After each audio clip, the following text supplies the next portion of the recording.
Water, booger, bears. The story was going to begin like all the best stories, with a school bus falling from the sky. But no one saw it happen. No one heard anything. So instead, this story will begin like all the good ones, with boogers. If you don't get them all nasty, half baked goblins out of your nose, I promise I'm not walking home with you. I'm not playing. Jasmine Jordan said this like she said most things, with her whole body. Like the words weren't just coming out of her mouth, but were also rolling down her spine. She said it like she meant it. She said it with the same "don't play with me" tone her mother used whenever she was trying to talk to Jasmine about something important for her real life. And Jasmine turned the music up in her ears real loud to drown her mother out and scroll on, scroll on. If you don't take them earbuds, earphones, or whatever they're called out of your coconut head, it's going to be me turning up the volume of the bass, and I ain't talking about no music. That tone. Jasmine's booger removing warning was aimed at her. Stuffy Nose, best friend, Terrence Jumper, TJ. Well, Jasmine called him her best friend who's a boy. But she didn't have best friends who were girls, so TJ was her best friend. And she was his. Been like that for a long time. Since he moved on to Marston Street, 3 houses down from her. Since the only way their mothers would let them be walkers was if they walked together, because they were the only kids who lived on their block. Since 6 years, since forever. The bell rang at Jasmine and TJ had just left their last class for the day, the only class they had together, life science with Mr. Van Tana.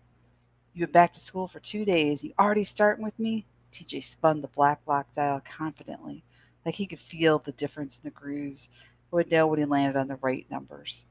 "How could I not? Look at them things. Honestly, TJ, I don't even know how you're breathing right now," Jasmine continued. Their lockers were right next to each other. Luckily, because Jasmine, unlike TJ, turned her lock with an intense concentration, glaring at it as if the combination would change at any second, or as if her fingers might stop working at any moment. And if for some strange reason either of those things happened, at least she knew TJ was right there to help. TJ shrugged, tossing his science book onto the floor of the metal closet, the smell of feet wafting up from it like a cloud of dust, unsettled and unsettling. The floor of his locker was littered with empty snack bags that Jasmine had slipped through the door vent between classes over the last 2 days. Trash, yes, but Jasmine and TJ called them friendship flags, the litter of love. And because Jasmine had been gone for a while, they were basically notes that said, "I missed you," and Cheeto dust. Then finally, with the hardened snot like tiny stones rolling in front of the entrances of his nose, TJ turned the bottom of his shirt up and mopped it.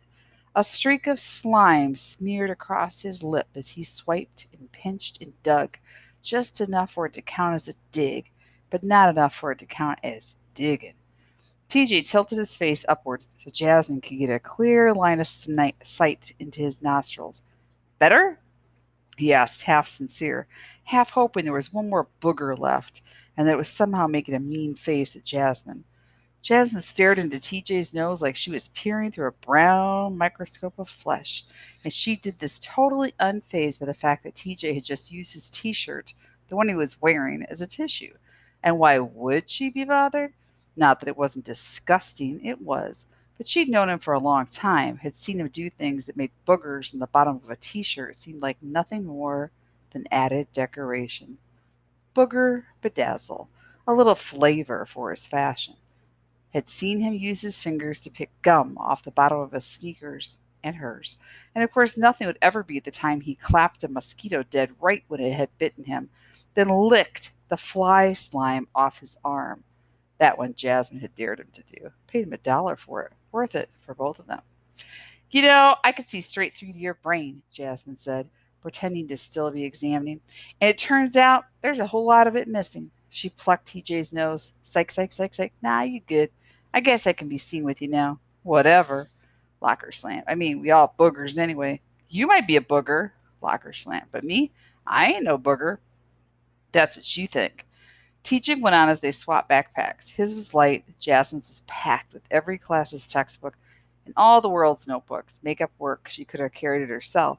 But TJ was concerned about her back, about her muscles, because she was still recovering from the attack. They headed down the crowded corridor, nosy with sneaker squeaks and thick with end of day funk.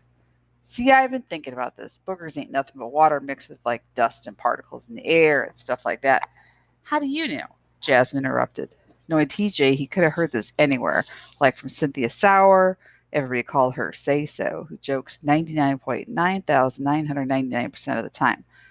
Looked it up online once, TJ explained. Was trying to figure out why they're so salty. Wait. Jasmine thrust a hand up as if walling off the rest of TJ's words. You eat them? Come on, Jasmine. It ain't fair to hold my past against me. Dang. TJ shook his head. Now, if you done interrupted, let me continue with my hypothesis. He broke hypothesis down into 4 fragmented words to put some spice on it. Hypothesis. So boogers are basically water and dust. He put a finger in the air. And human beings are mostly water, right? Ain't that what Fantana said at the beginning of the year? Right.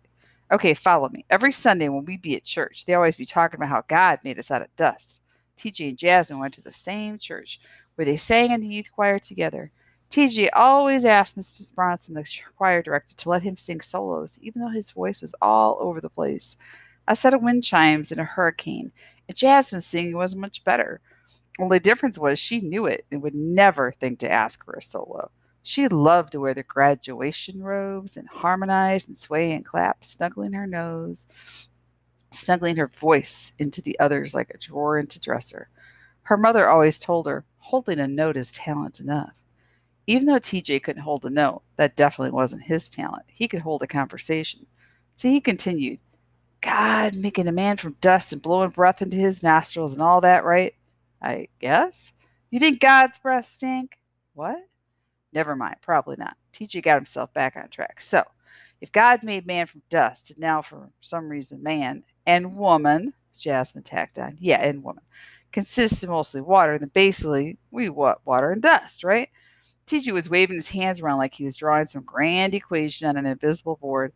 Jasmine didn't say anything, and she didn't need to for TJ to bring his theory home.